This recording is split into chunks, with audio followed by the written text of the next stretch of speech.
My name is Noah Whitfield.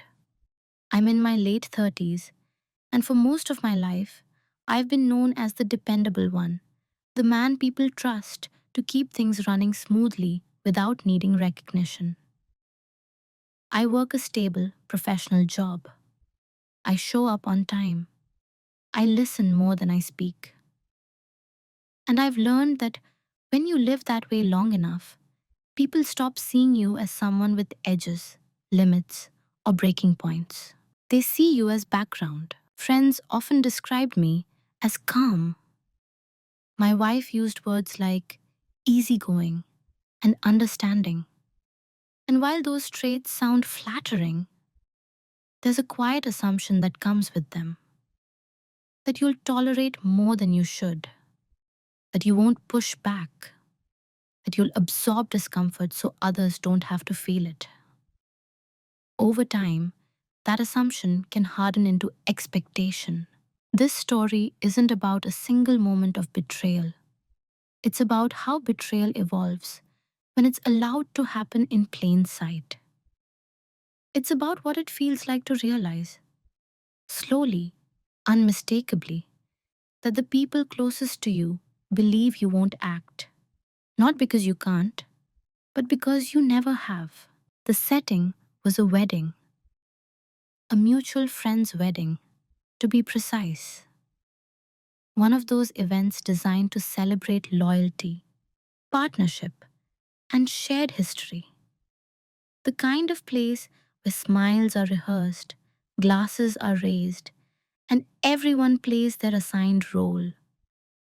I was seated 2 tables away from my wife, close enough to see her clearly, close enough to notice who she was with, far enough that no one expected me to matter. What happened there didn't unfold with shouting or confrontation. There was no dramatic interruption, no public accusation, no scene that guests would whisper about on the drive home. Instead, there was something far more unsettling, a shared understanding, unspoken but obvious, that I was being tested, that my silence would once again be mistaken for acceptance. As you listen to this story, you won't hear about revenge. You won't hear about humiliation or rage.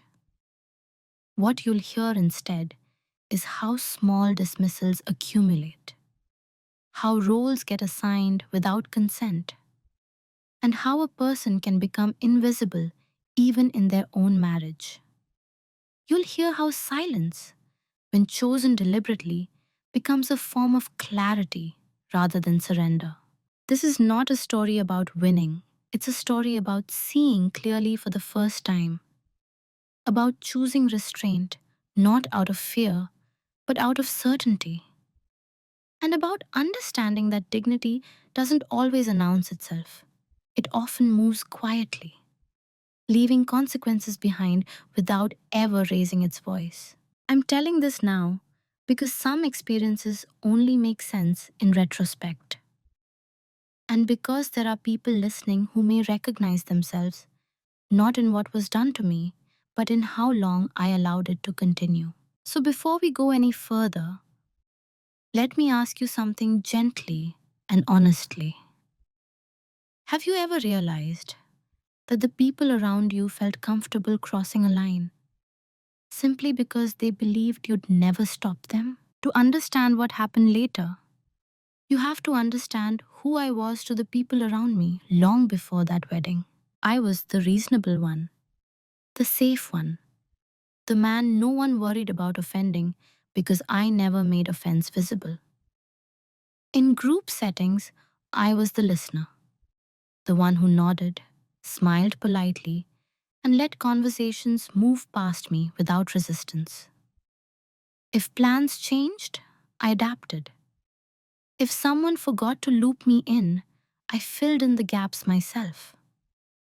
Over time, that adaptability stopped being appreciated and started being expected. In my marriage, that role was even more defined. I handled logistics, stability, and the invisible work that keeps a shared life running. Bills were paid, Schedules were remembered. Conflicts were smoothed over before they could grow sharp edges. When something bothered me, I was careful about how and whether I voiced it. I believed that maturity meant restraint, that love meant choosing peace over ego. My wife often said she admired how unbothered I was. Friends joked that nothing ever rattled Noah, and I let that image stand, even when it wasn't entirely true. Because correcting it felt unnecessary. Because explaining your inner life to people who are comfortable not seeing it feels like a losing proposition. Among our friends, I occupied a similar space. I was included, but not centered, present, but not essential. If someone needed help moving, I was called. If someone needed advice, I was consulted privately, but rarely acknowledged publicly. I became useful in quiet ways and invisible in visible ones. At the time, I told myself this was just adulthood, that not everyone needs to be the focal point, that respect doesn't have to be loud. And for a long while, that explanation worked. What I didn't notice, what I couldn't see yet, was how subtly the tone shifted. Jokes at my expense that landed a little too easily. Decisions made on my behalf without checking in. Conversations that continued as if my opinion were already known or irrelevant. None of it was cruel in isolation. That's what made it dangerous. Each moment was small enough to dismiss, easy enough to rationalize.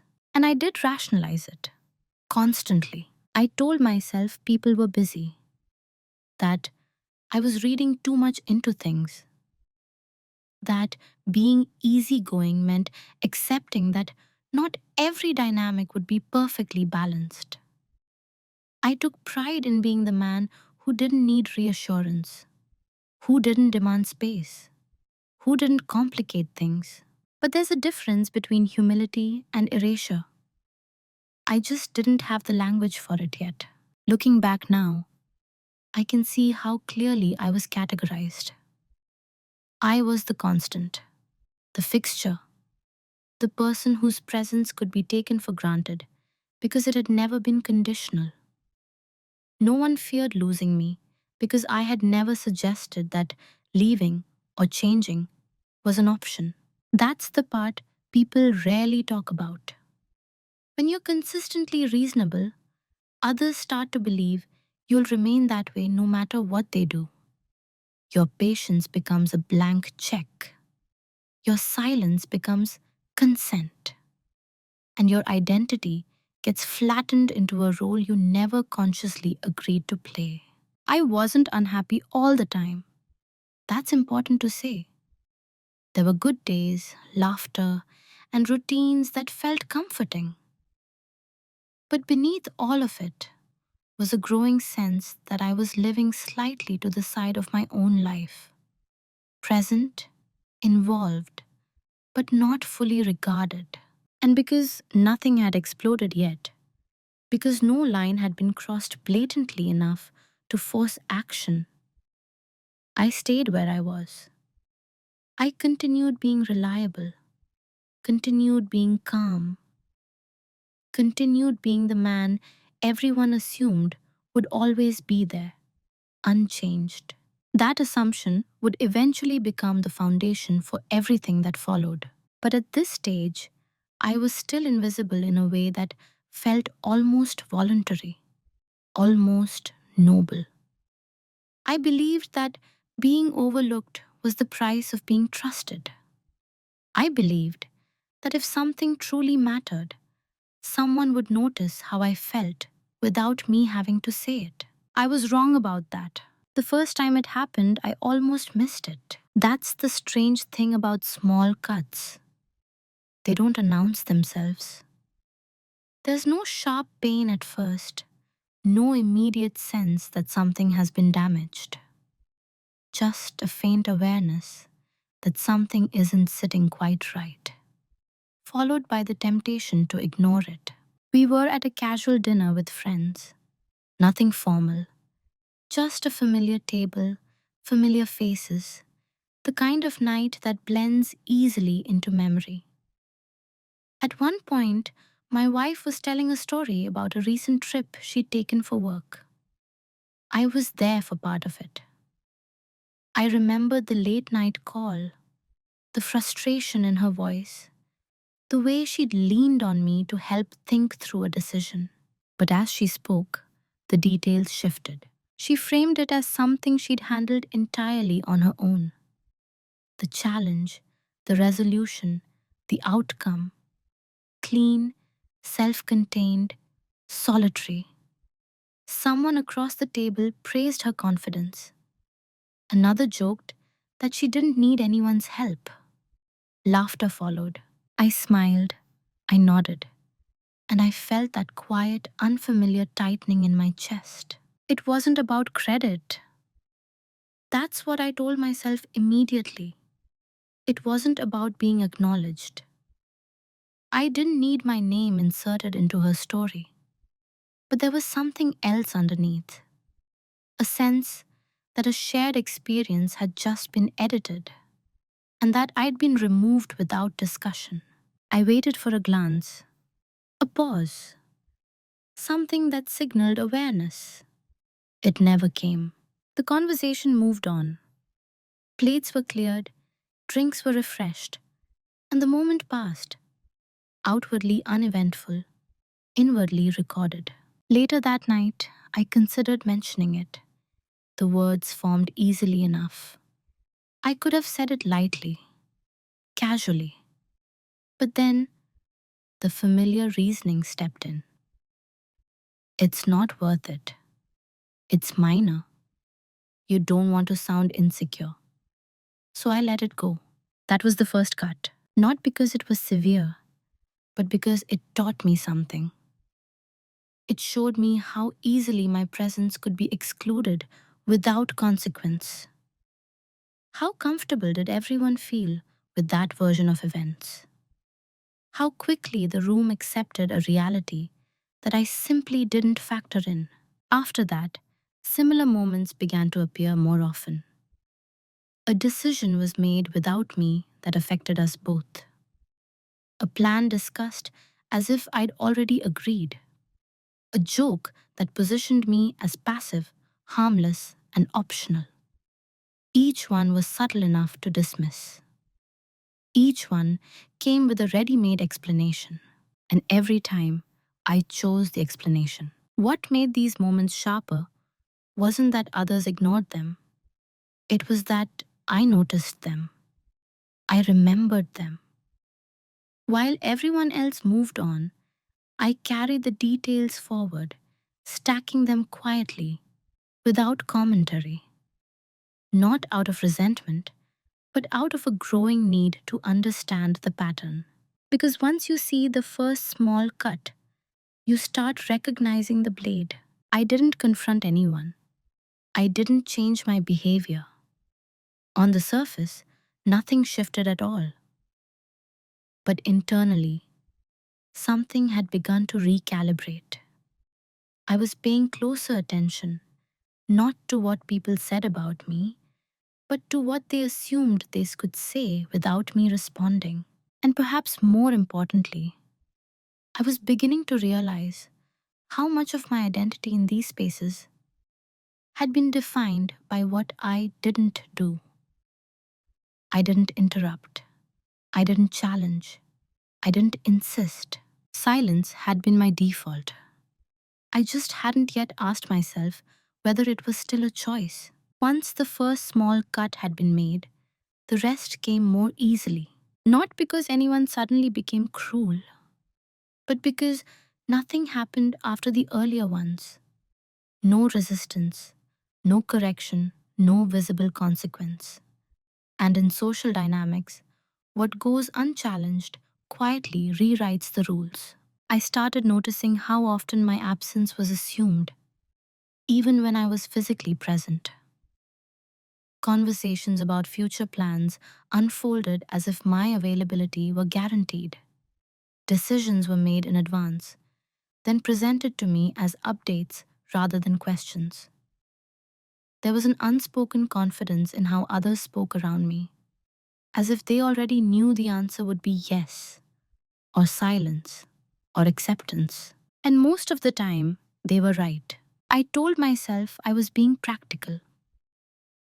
These were minor issues, not worth turning into friction. I'd learned long ago that objecting to small things can make you seem difficult, and I had no desire to be labeled that way. I'd built a reputation on being steady, and I didn't want to fracture it over moments that could be explained away with patience. So I adapted. When my wife made plans without checking in, I rearranged my schedule.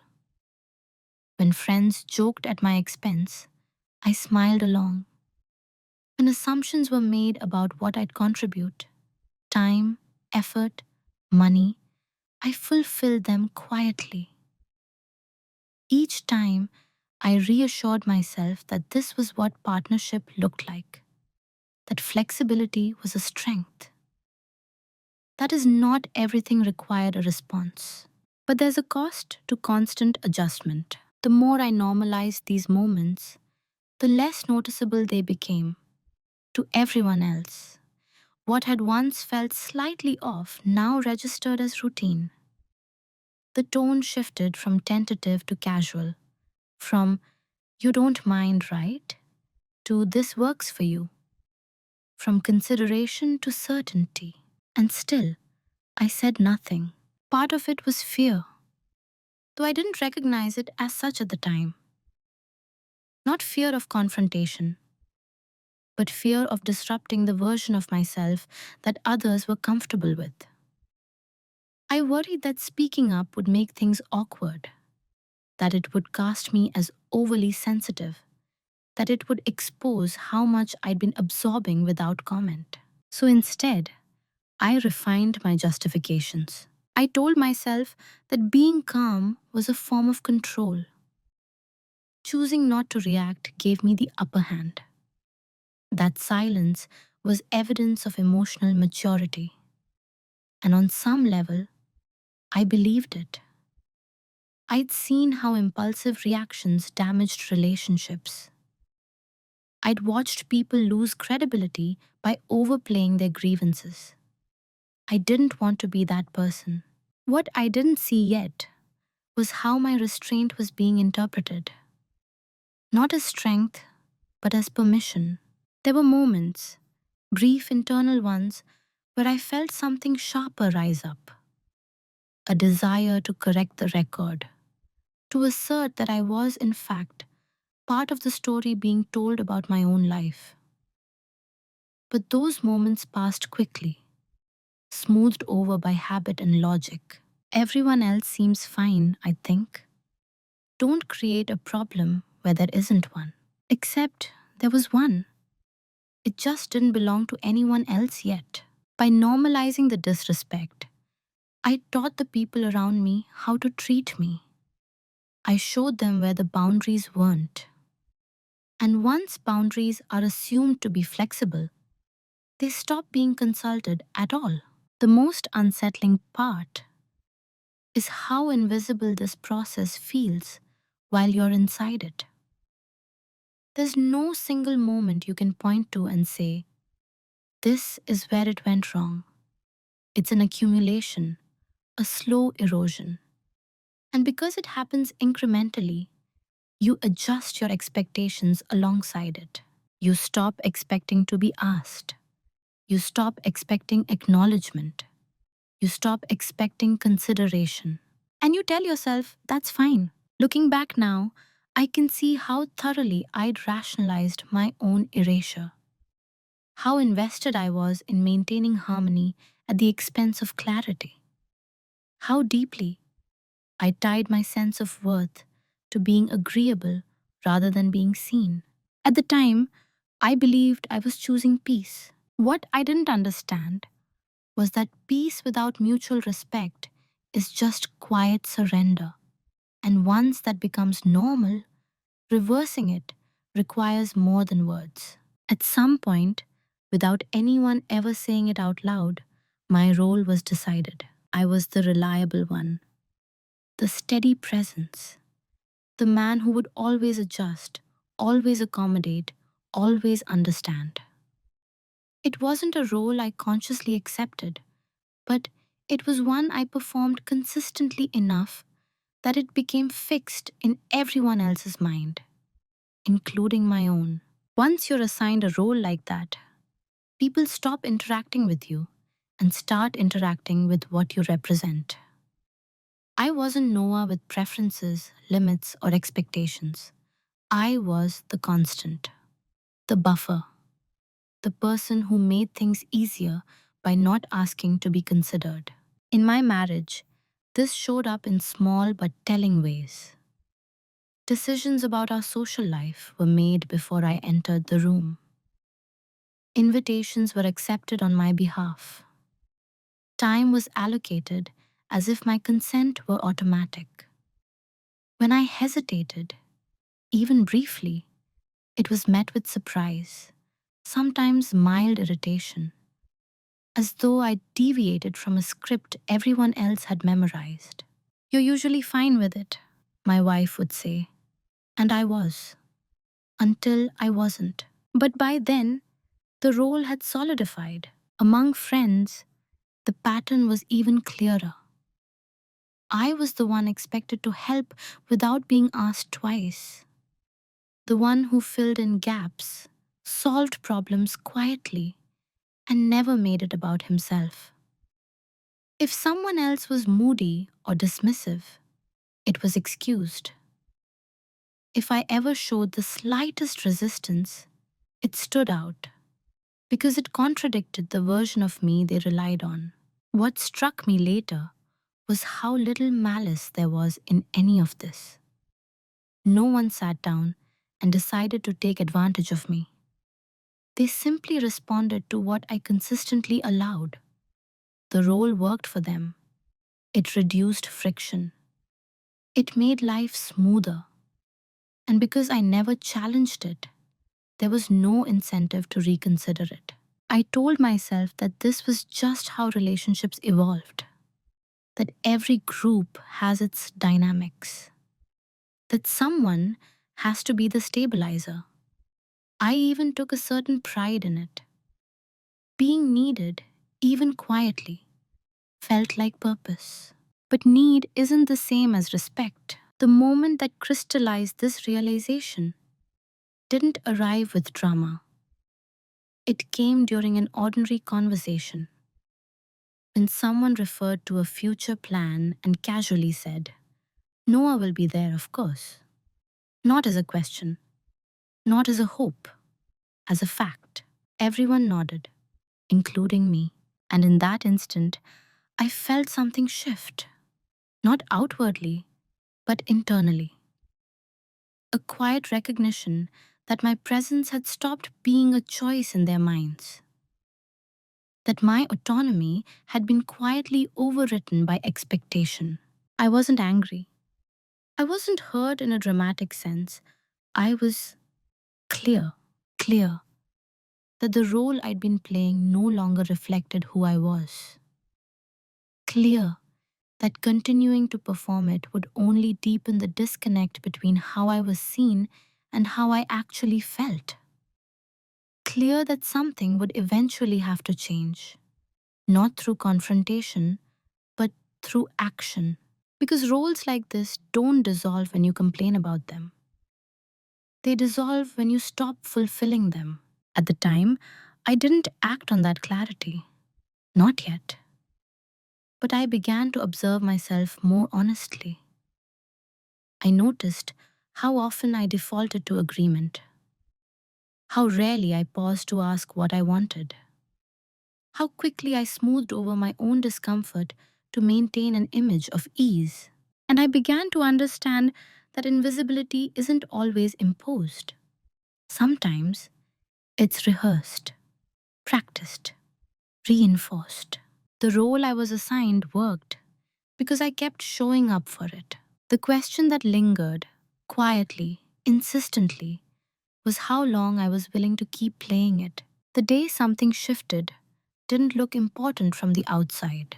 There was no argument, no discovery, no moment where the air cracked open and forced a reckoning. It was an ordinary day, folded neatly into routine, and that's what made it so definitive. Nothing external demanded change. It came entirely from within. I was sitting alone in my car, parked outside the grocery store, hands resting on the steering wheel longer than necessary. I'd just finished a call with my wife. She'd informed me, casually, that she wouldn't be home that evening. Plans had come up. Nothing urgent. Nothing, she thought, required discussion. I remember saying, okay, without hesitation. The word came out smoothly, automatically. But after the call ended, I didn't start the engine right away. I just sat there, listening to the silence that followed. And in that silence, I noticed something unfamiliar.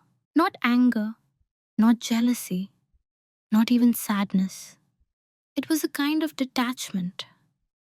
A moment where I heard my own voice from the outside and realized how rehearsed it sounded, how conditioned, as if I'd been responding to the same prompt for years without ever checking whether it still aligned with me.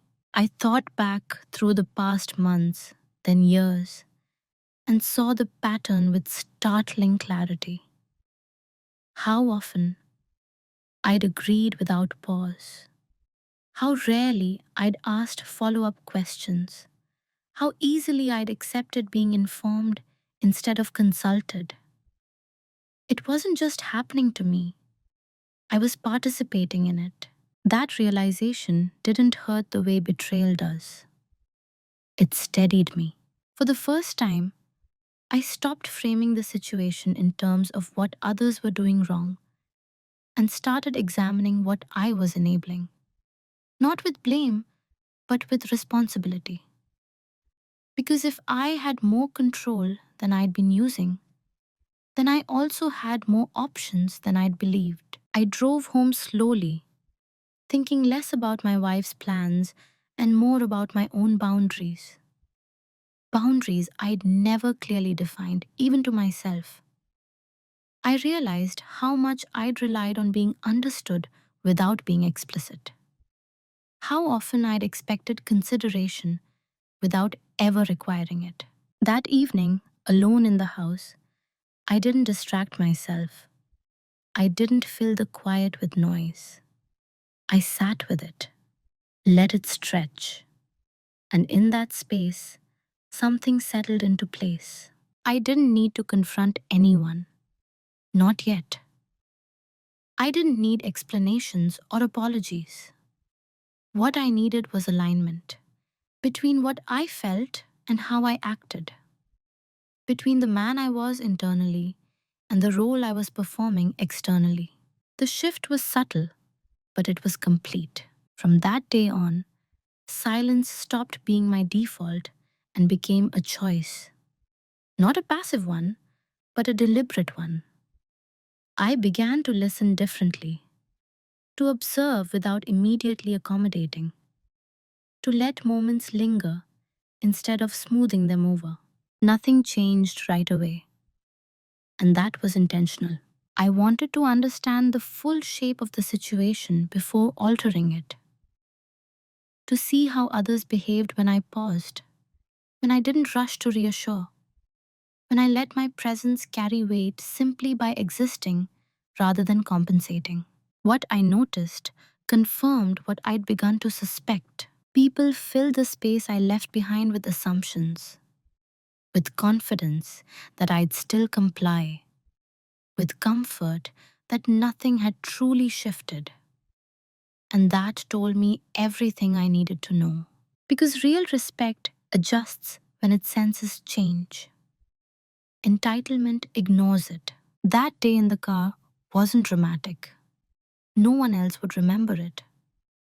But it marked the end of something for me, the end of unconscious participation in my own diminishing. From that point forward, every silence had intention behind it. Every decision not to speak was paired with observation. I wasn't withdrawing, I was recalibrating. And I knew, quietly, unmistakably, that whatever came next would not be reversible. Once silence became a choice rather than a reflex, everything sounded different. I began to notice how quickly people filled gaps when I didn't respond immediately, how assumptions rushed in to replace dialogue. When I paused instead of agreeing, others often continued as if I had. It was almost automatic, proof of how firmly my role had been written into the script. And I let them. Not because I was confused or hesitant, but because I was learning, watching, measuring the distance between what was said and what was meant, between what was offered and what was taken for granted. My wife noticed something first, though she didn't name it. She asked if I was tired, if work had been stressful. Her questions were practical, surface level. She wasn't asking what had changed, only whether something was wrong enough to require fixing. I told her I was fine, and I was, calmer than I'd been in a long time. I stopped preemptively smoothing over moments of discomfort. If a plan was mentioned without my input, I didn't rush to confirm it. I let it sit. If a joke landed at my expense, I didn't laugh automatically. I allowed the silence to do the work instead. That silence unsettled people more than I expected. Not because it was confrontational, but because it disrupted the flow they were accustomed to. It forced awareness without accusation. And awareness, I learned, is uncomfortable for those who benefit from your predictability. What surprised me most was how often my restraint was misread. People assumed I was distracted, or disengaged, or quietly resentful. None of those were true. I was more present than ever, just no longer performing reassurance on demand. The more I withheld my automatic responses, the clearer the dynamics became. I could see who adjusted, who asked questions, who noticed the shift. And I could see who didn't. Those who respected me checked in. They recalibrated. They treated my pause as a signal. Others simply continued, confident that my silence still meant consent. That distinction mattered. I began documenting, not formally, but mentally at first. Who reached out? Who didn't? Who included me when it was inconvenient? Who only remembered me when something needed to be handled? The pattern was consistent. And once you see a pattern clearly, it loses its power to confuse you. There was a strange relief in this phase. No confrontation, no emotional labor, just clarity. I didn't feel the need to correct anyone yet. I was no longer seeking to be seen. I was deciding who was worth being seen by. Silence, I realized, isn't empty. It holds information. It invites projection. And when chosen deliberately, it reveals far more than words ever could. From the outside, nothing appeared different. I was still present, still polite, still calm. But internally, I'd stopped volunteering myself into spaces where I wasn't fully considered. And that's when others began to mistake my quiet for weakness again. They assumed I was pulling back because I felt small, that I was waiting to be reassured, that I'd eventually step back into the role they preferred. They were wrong. What I was doing was choosing not to interrupt the momentum of their assumptions, because that momentum was carrying them somewhere they hadn't thought through. somewhere they believed was safe. Silence became my way of letting the truth unfold naturally. I wasn't planning revenge. I wasn't strategizing a dramatic reveal. I was simply allowing reality to continue without my interference and taking note of who benefited from that reality staying exactly as it was. By the time anyone realized I wasn't playing along in the same way, the distance between who they thought I was and who I actually was had grown too wide to bridge with explanations alone. And that was intentional. While everyone else grew comfortable with my silence, I was becoming more attentive than ever. That was the part no one noticed. They saw the quiet and assumed nothing was happening behind it. They mistook my restraint for withdrawal, my stillness for disengagement. In reality, I was present in a way I'd never been before, alert, observant, and no longer emotionally invested in maintaining illusions. I started paying attention to details I'd once overlooked, patterns of behavior, inconsistencies in stories. The timing of conversations stopped when I entered the room and resumed when I left. None of it was dramatic on its own, but together it formed a picture that was difficult to ignore once it came into focus. My wife's schedule changed subtly at first. Later evenings, more last minute plans, vague explanations delivered with confidence, as though clarity were optional. When I asked neutral questions, where, with whom, how late, they were answered, but without the texture they used to have. Less sharing, more summary.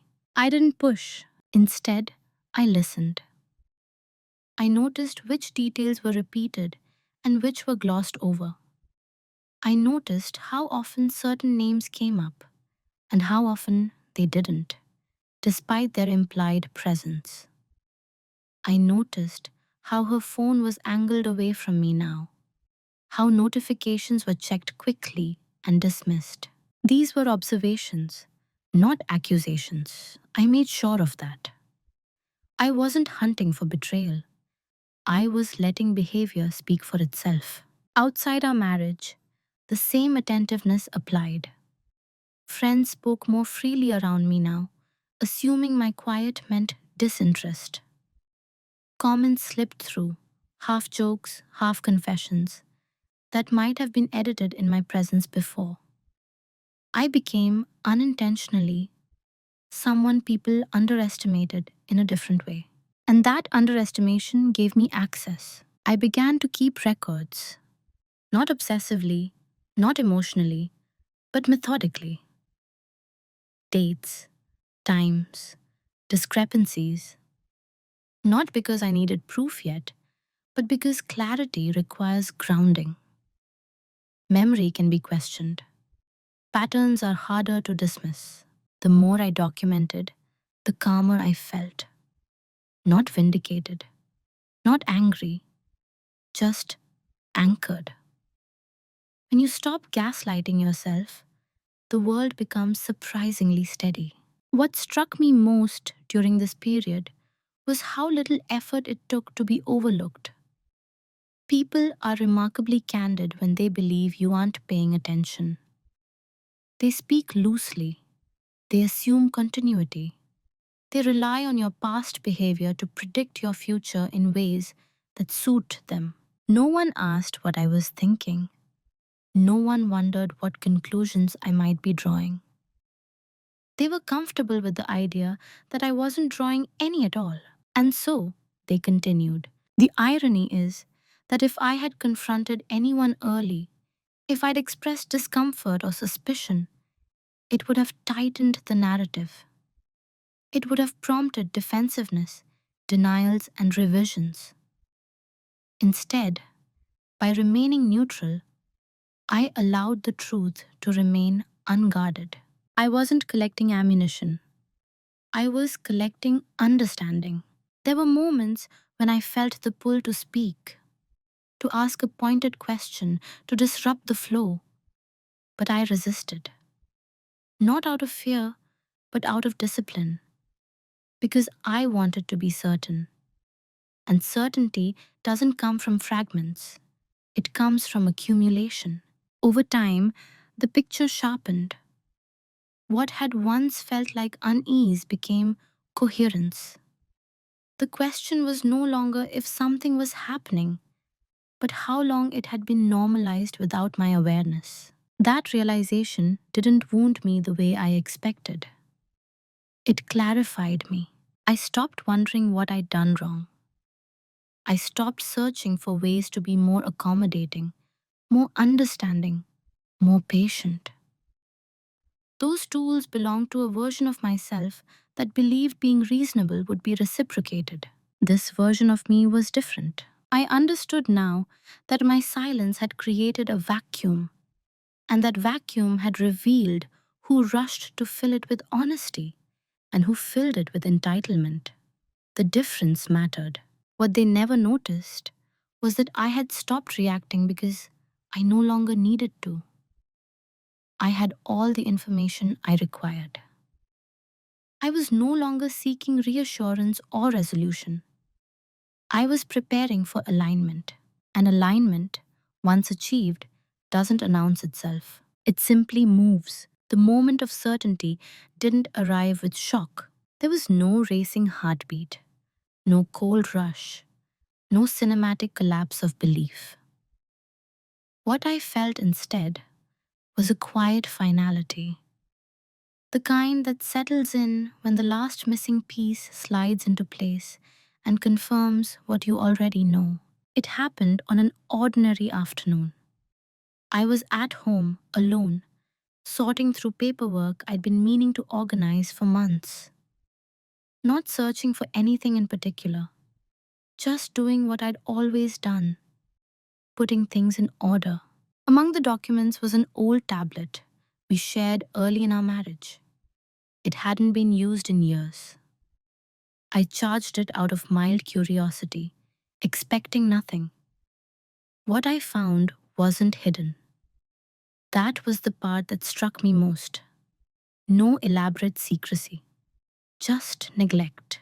Messages, not explicit, not dramatic, but unmistakably intimate in tone, familiar with rhythm. Conversations that assumed continuity, inside jokes, shared references, plans spoken about as if already understood.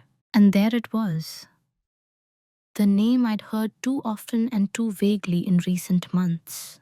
In that moment, I didn't feel betrayed so much as relieved.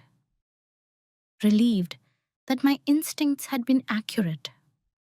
Relieved that the unease had a shape now. Because ambiguity is far more exhausting than truth, even when the truth hurts. I didn't scroll obsessively. I didn't dig deeper than necessary. I didn't need every detail. What I needed was confirmation, not for leverage, but for clarity. And I had it. I sat there for a long time after, the tablet dark in my hands, letting the understanding settle fully. There was no urge to confront, no impulse to call anyone, no need to do anything at all. Because this wasn't the beginning of something, it was the end of my uncertainty. What followed surprised me even more. I didn't feel small. I didn't feel disposable. I felt steady, grounded, as though the fog that had been distorting everything had finally lifted, revealing a landscape that made sense. The private reveal wasn't about discovering an affair. It was about discovering where I stood, and more importantly, where I no longer needed to stand. I reviewed what I knew, quietly, methodically. I cross-checked timelines, not to trap anyone, but to ensure my understanding was complete. When you act from partial knowledge, you act emotionally. When you act from certainty, you act cleanly. And that distinction mattered to me. There was no celebration at this moment, no satisfaction, only acceptance, the kind that allows you to move forward without dragging unresolved questions behind you. I realized then that whatever conversation eventually came would not be about explanations. Explanations are for people still hoping to fix something. I wasn't. I was aligning my actions with reality. The leverage I gained wasn't legal or financial, at least not yet. It was psychological. I knew the truth, and the truth didn't require me to rush. It didn't require me to persuade anyone else. It simply existed. And because it existed, everything else could be handled in order. That night, when my wife came home, I greeted her the same way I always had: calm, polite, observant. She didn't sense anything different because nothing had changed on the surface. But internally, everything had. I slept well that night, better than I had in months, because certainty, even painful certainty, is restful. Knowing the truth doesn't tell you what to do with it. That was the realization that followed the private reveal.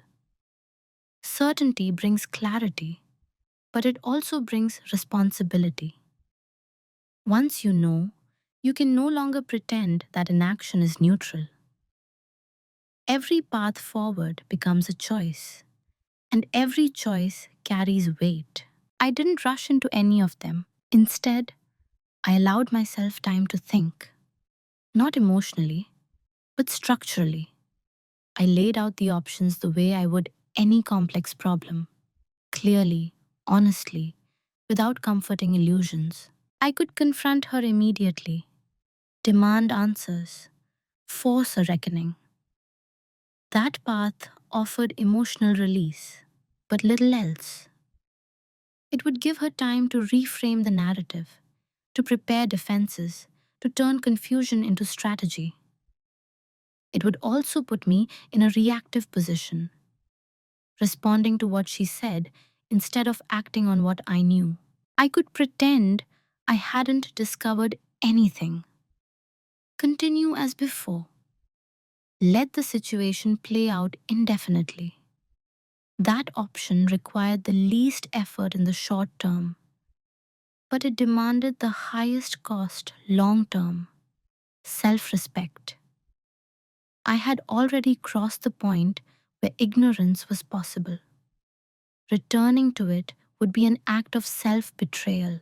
I could expose everything publicly, not out of vengeance, but out of a belief that truth should be visible. But public exposure doesn't bring resolution, it brings spectacle.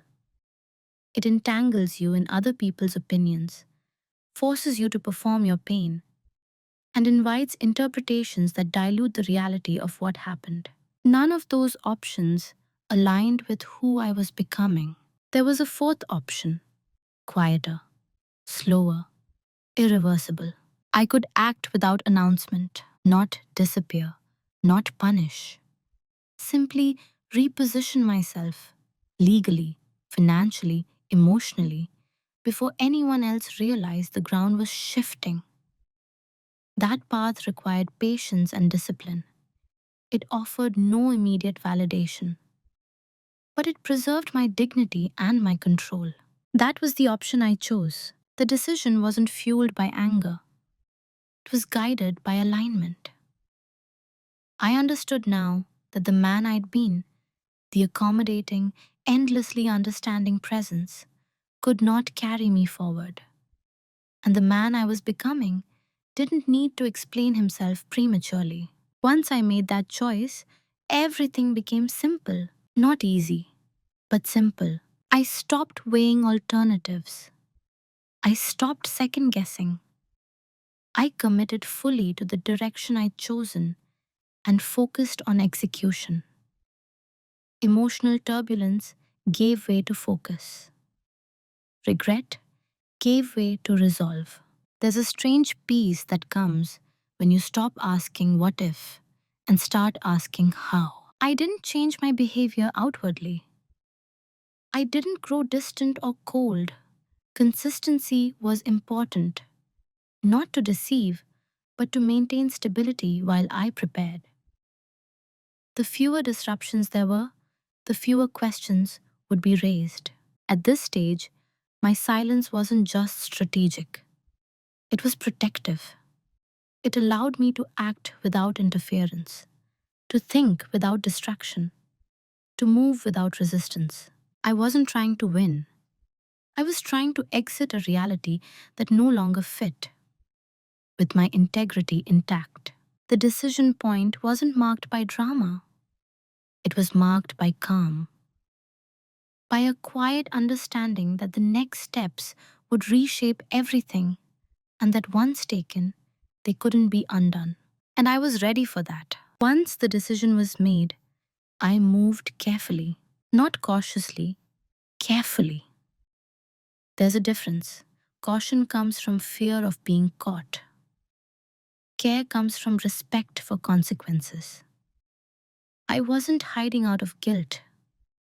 I was acting out of precision. I started with the practical things, the unglamorous details most people ignore until they're forced to confront them emotionally. I reviewed our shared finances the way I would review a work project, line by line, without narrative. Accounts, automatic payments, shared liabilities, long term obligations. I didn't change anything yet. I just needed a complete picture. What struck me was how much of the structure depended on my quiet maintenance. Bills routed through my systems, records kept by habit rather than design. I had never leveraged that before because leverage wasn't how I thought about responsibility. Now, I saw it differently, not as power, but as awareness. I consulted professionals discreetly, not to escalate, but to understand. I asked questions about options, timelines, and implications. I didn't share details I didn't need to. I listened, took notes, clarified assumptions. The goal wasn't to act immediately, it was to ensure that when I did act, there would be no surprises. At home, nothing changed on the surface. I cooked dinner. I asked about her day. I listened without interrogating. I remained present without offering more than was asked. That consistency wasn't an act, it was discipline.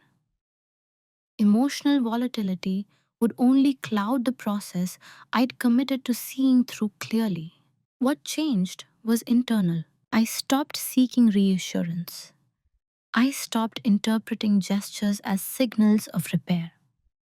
I stopped investing in a future that required mutual honesty when I knew it no longer existed. Instead, I invested in preparedness. I organized documents, updated personal records, ensured access to what mattered. I took responsibility for my own continuity, something I'd assumed would always be shared. There's a misconception that moving in silence is manipulative. It isn't, at least not inherently. Manipulation seeks to control others' perceptions. Silence, in my case, was about not volunteering information before it was necessary. I wasn't deceiving anyone about my actions. I simply wasn't narrating them. Time passed. Days folded into weeks. And with each step completed, I felt less urgency.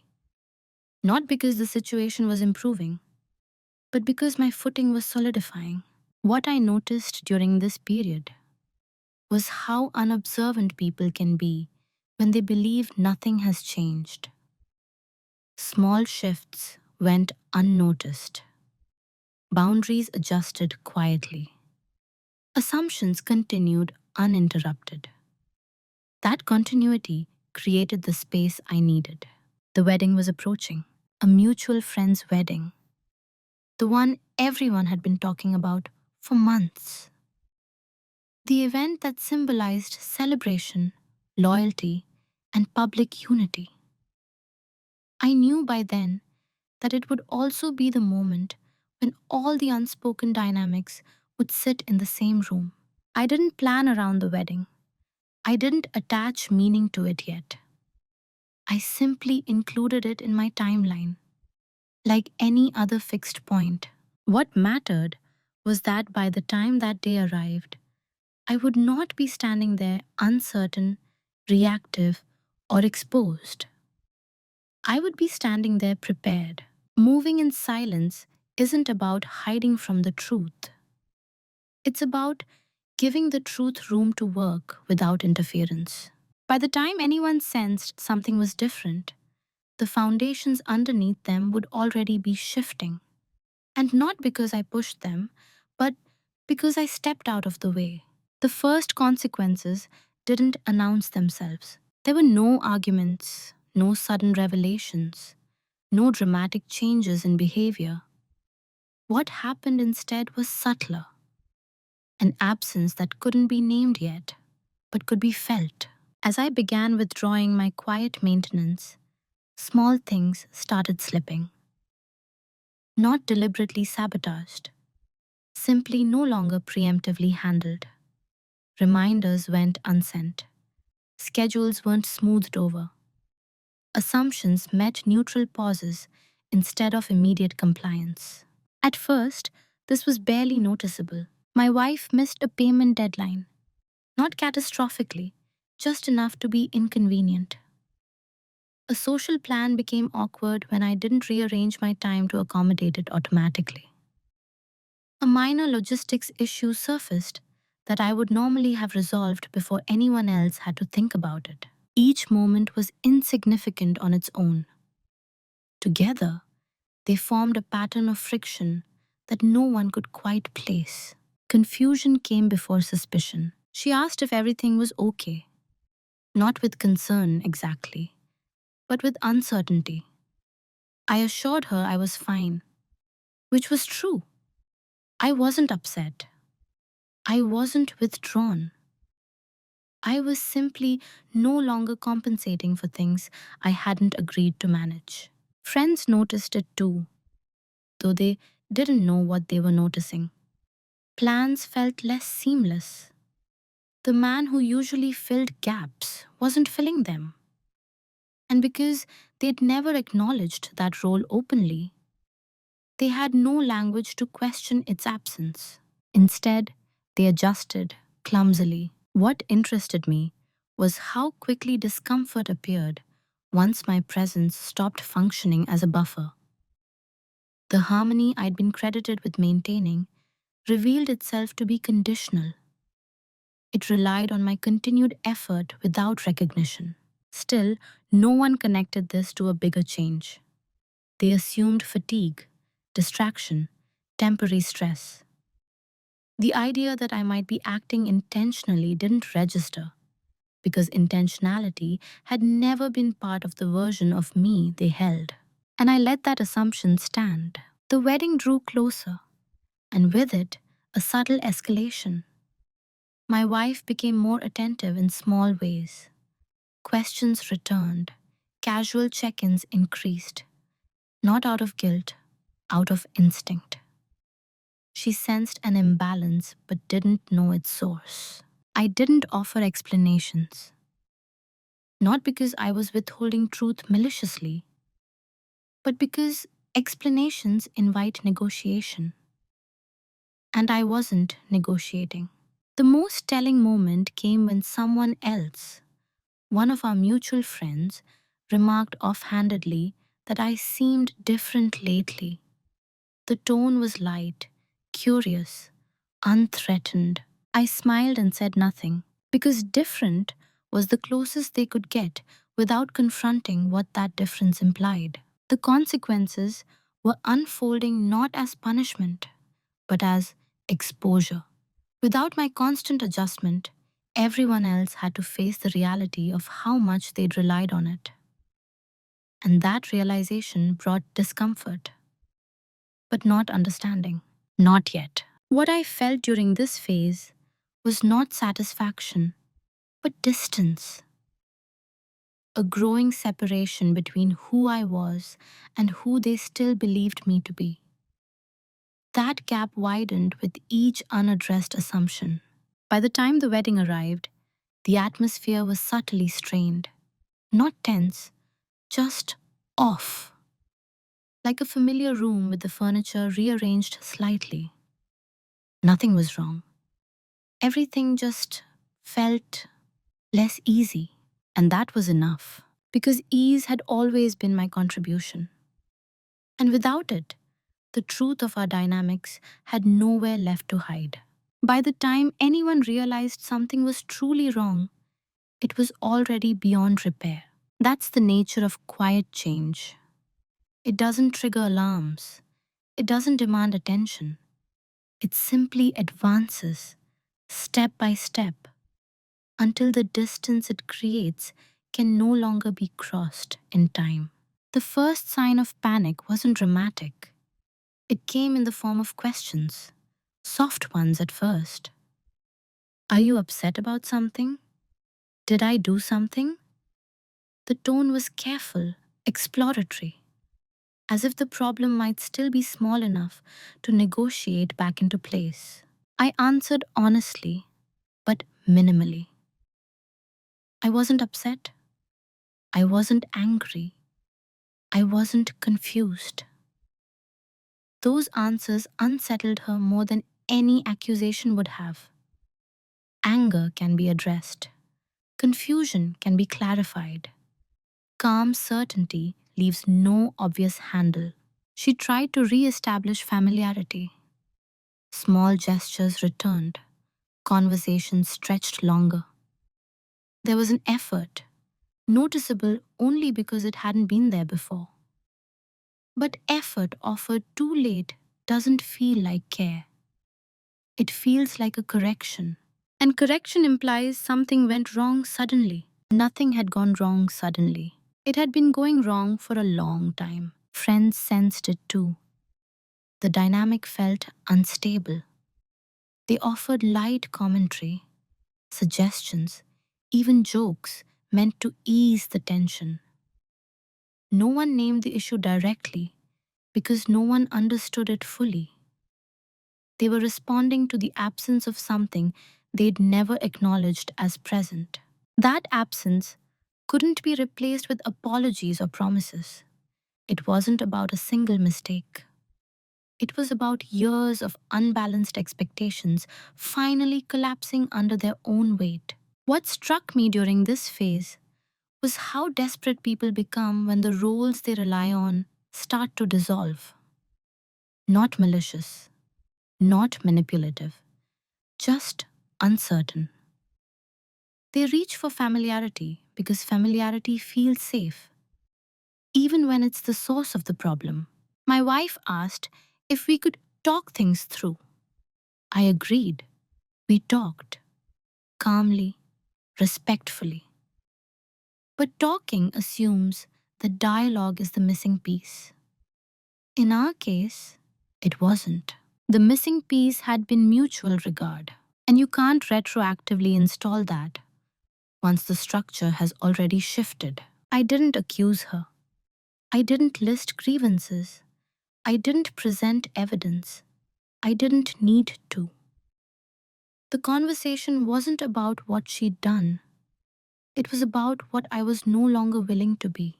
That distinction confused her. She offered explanations, context, framing, not excuses exactly, more like attempts to re-establish common ground. But common ground requires shared assumptions, and ours no longer existed. She asked if this meant the end. I didn't answer immediately. Not because I was unsure, but because I understood the weight of that question. It wasn't about the relationship. It was about whether the old equilibrium could be restored. It couldn't. I told her the truth, gently and clearly, that whatever happened next would not involve returning to how things were. That the version of me who absorbed everything quietly, no longer existed. That was the moment she realized it was too late to fix it. Not because she hadn't tried hard enough in that moment, but because she hadn't noticed when it mattered. Because repair requires timing, and timing requires awareness. By the time awareness arrived, the foundation had already been reconfigured. I didn't feel triumphant. I felt closure, and closure, when it arrives without chaos, is unmistakable. The confrontation, when it finally happened, didn't feel like one. There was no raised voice. No accusations were laid out like evidence in a courtroom. No emotional surge demanding release. It unfolded the way difficult truths sometimes do, quietly, with a clarity that leaves very little room for argument. We sat across from each other at the kitchen table, the same table where we'd shared meals, planned trips, and talked through ordinary problems. The familiarity of the setting stripped the moment of drama. This wasn't a battlefield. It was simply the place where reality was acknowledged. She spoke first, carefully. She asked what had changed, not what she had done, what I had done. That question said more than she realized. It was assumed that the shift originated with me, as though the ground had moved without cause. I didn't correct her immediately. I told her that I had stopped pretending not to notice things, that I had stopped absorbing discomfort for the sake of smoothness, that I had stopped interpreting silence as peace. She listened, but I could see the tension in her face. Not defensiveness exactly, but confusion. She was trying to reconcile what I was saying with the version of me she'd known. The man who would usually soften statements like these, who would reassure her mid sentence that everything was okay. I didn't do that this time. I told her calmly that I knew about the other relationship.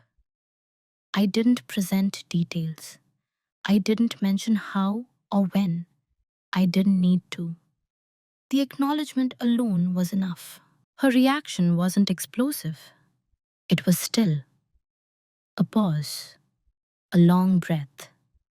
The kind of silence that follows when someone realizes the conversation they prepared for is no longer relevant. She began to explain, not defensively, but urgently. Context, loneliness, miscommunication, emotional distance, all the familiar pieces were arranged carefully, hoping they might form a bridge. I let her finish. Then I told her something that seemed to unsettle her more than anything else I could have said. I told her I wasn't angry. Anger would have kept us in the same frame. Two people arguing over who failed whom. Calm moved us somewhere else entirely. It reframed the conversation from blame to consequence. I explained that what hurt wasn't just the betrayal itself, but the assumption behind it. The belief that I would remain silent, accommodating, and present, no matter how publicly I was disregarded. That assumption, more than the act, had broken something fundamental. She asked if there was anything she could do. I told her the truth, that there were things she could have done, but the window for them had passed. That statement wasn't meant to punish. It was simply accurate. You can apologize for a moment.